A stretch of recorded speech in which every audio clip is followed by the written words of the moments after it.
warning before you listen. This epic is not for children, nor for the faint of heart. We retell the ancient Greek myths as they were born, unfiltered, unsoftened. Scenes of violence, curses, betrayals, and a hunger for power that shows no mercy. Given the many conflicting versions of the Titan War, the events have been rebuilt to complete the missing pieces. Here, we tell the myth as it was meant to be told. Sources and references are listed in the episode description. Chapter 6 from the Titan War, Clash of Weapons and the Fall of Time. The land of the unborn dead, the layer of bones. Zeus fell, but what awaited him was not earth, nor fire, nor even darkness. It was white, not light, not purity, but the cruel white of death.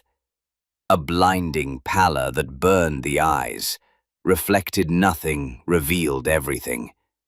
When he opened his eyes, he saw no ground, no soil, only bones. Scattered skulls, as if vomited from the mouth of a mad god. Broken ribs, teeth without mouths, arms that were never finished, wings severed, with no sky to return to. This was not a graveyard. It was a cemetery of aborted possibilities. Every bone here, a being unborn, cast out from existence before it ever took breath, dreams of gods that even creation feared, and silenced before they could speak. Zeus walked forward. Skulls crunched beneath his feet. But they did not stay silent. They screamed. "Why were you late? Why didn't you grant us a moment of life? I am you had you been weaker. The wind here didn't blow, it sighed, not as nature, but as identity denied."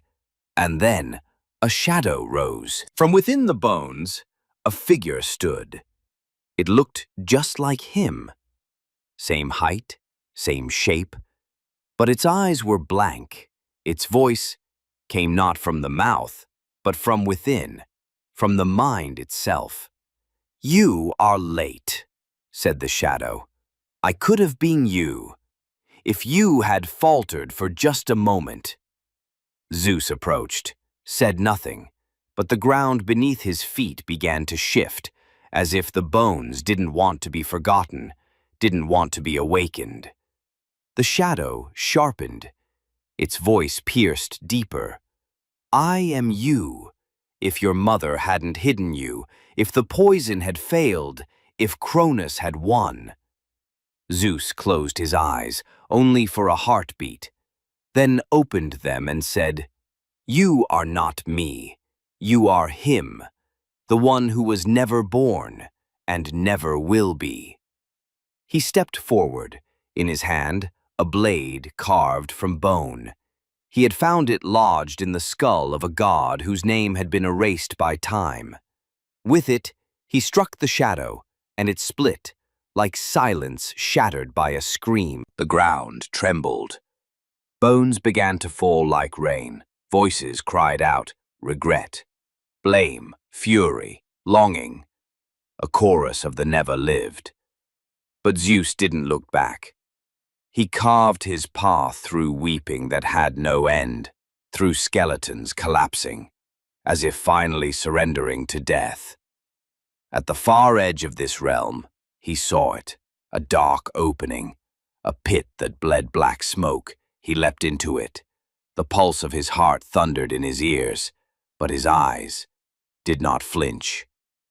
And so, Zeus left the layer of bones. He had lost something he couldn't name, but now he knew the deepest wounds are the ones no one sees.